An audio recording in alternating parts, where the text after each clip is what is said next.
Today we are going to see how to use Bodify's 15 pulse belt. Open the box and take out the 15 pulse belt. Connect the cable to electrode buttons on the 15 pulse belt by pressing each button. Connect the 15 pulse belt to the foot massager device through end of the cable. Spread the small amount of electrode gel evenly over the surface of each belt pad.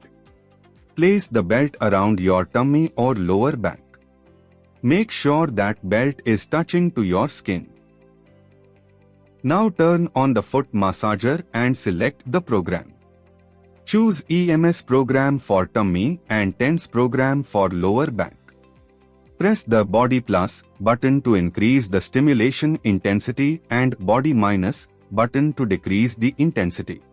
In this way you can use 15 pulse belt. Thank you for watching this video.